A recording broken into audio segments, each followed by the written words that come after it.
Semangat pagi. Hari ini saya ingin mengawali dengan berbagi satu informasi mengenai benda yang ada di setiap rumah tangga. Hampir kita gunakan selalu benda ini untuk melihat diri kita, yaitu cermin. Cermin zaman dulu diproduksi mulai dari batu yang diolah sampai dibuat permukaannya lincin, supaya bisa terlihat pantulan wajah kita. Tapi karena dari batu kurang menampilkan aslinya. Diolah-olah lagi dari tembaga, kekuning-kuningan, nyaris mirip seperti aslinya. Kemudian dengan perkembangan zaman, ditemukanlah dimulai dari kaca yang di belakangnya disemprotkan lapisan aluminium. Jadi itu lebih akurat tampilan wajah kita. Dan terus berkembang hingga kita temukan cermin yang ada di zaman kita sekarang ini 100% bisa melihat pantulan wajah kita. Sehingga kita mudah untuk mengoreksi apa yang salah di wajah kita ataupun di badan kita ketika mengenakan pakaian. Cermin ini memang sangat dibutuhkan. Tapi satu hal yang menarik dari cermin adalah apakah ketika kita keluar dari rumah setiap pagi ataupun di waktu-waktu tertentu, apakah kita tidak melihat cermin? Tentunya selalu saja kita sempatkan waktu kita untuk melihat pantulan wajah kita di cermin. Sebagaimana kita sangat membutuhkan cermin ini sebelum kita keluar rumah, pelajarannya adalah jangan lupa untuk selalu juga renungan pagi sebelum kita keluar dari rumah ataupun beraktivitas. Karena renungan pagi ini sangat bermanfaat bagi kita untuk terus mengingatkan kita akan janji-janji dan firman Tuhan. Sehingga kita keluar dari rumah, kita akan merasakan bahwa Tuhan melindungi kita dan sepanjang kegiatan kita di luar rumah, kita selalu ingat akan perintah-perintah Tuhan yang membatasi, melindungi pergerakan kita dari hal-hal yang tidak kita inginkan ataupun hal-hal yang berbahaya. Inilah satu pelajaran kecil dari cermin yang saya syukuri. Mari kita terus temukan hal-hal yang dapat kita syukuri. Mulailah dari hal-hal yang sederhana, yaitu hal-hal yang kecil. Baiklah, judul renungan pagi kita hari ini 13 September ialah kita harus giat dalam pekerjaan kita. Ayat intinya tertulis dalam Kisah Para Rasul 22 ayatnya yang ketiga. Aku adalah orang Yahudi lahir di Tarsus di tanah Kilikia, tetapi dibesarkan di kota ini, dididik dengan teliti di bawah pimpinan Gamaliel dalam hukum nenek moyang kita, sehingga aku menjadi seorang yang giat bekerja bagi Allah sama seperti kamu semua pada waktu ini. Penjelasannya, sebagai suatu umat, kita tidak kekurangan talenta. Ada pria dan wanita di antara kita yang pekerjaannya akan diterima Allah jika mereka mau menawarkannya kepadanya, tetapi sangat sedikit yang memiliki roh pengorbanan.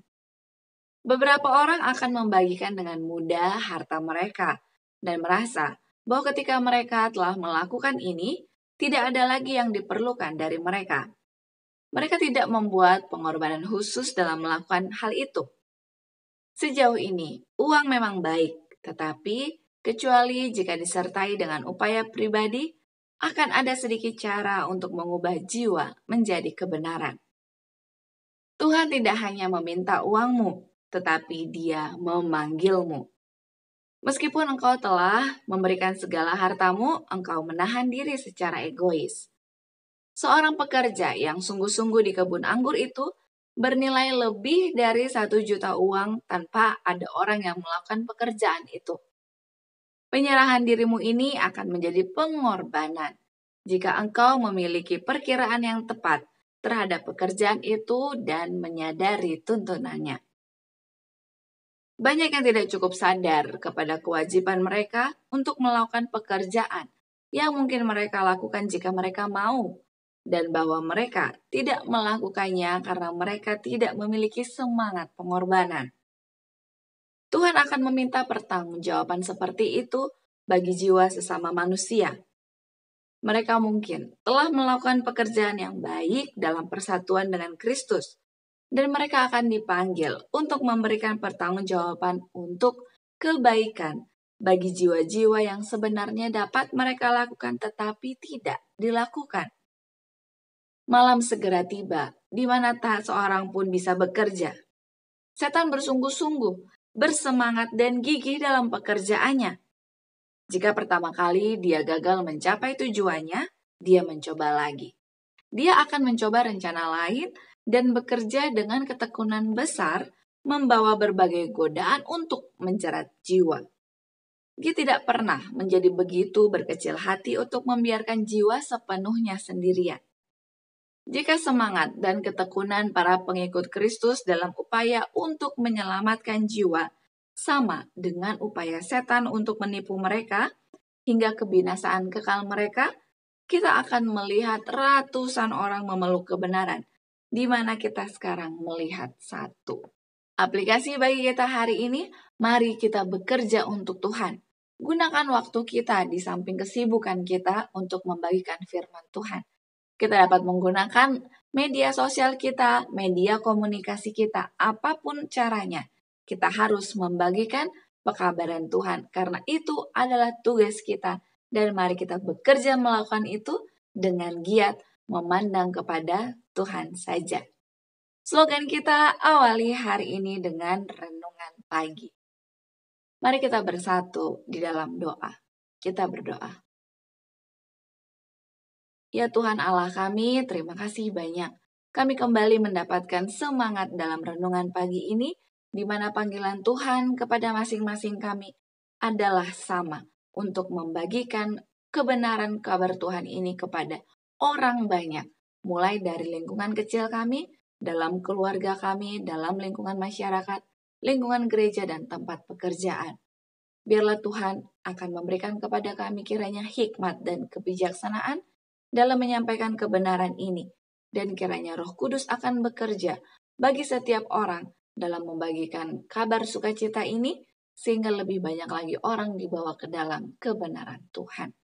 Kami harus terus bekerja dengan giat, karena kami rindu untuk menyambut kedatangan Tuhan yang tidak lama lagi. Mohon ampunilah kami, dan kiranya Tuhan akan menyediakan berkat melimpah bagi masing-masing kami hari ini. Di dalam nama Yesus kami berdoa. Amin. Terima kasih banyak. Mari kita bertemu kembali esok hari. Karena judul kita esok hari adalah Allah menempatkan kebajikan dekat di samping doa. Sampai jumpa. Kiranya kita terus bersukacita dan semakin giat dalam pekerjaan Tuhan. Tuhan memberkati. Amin.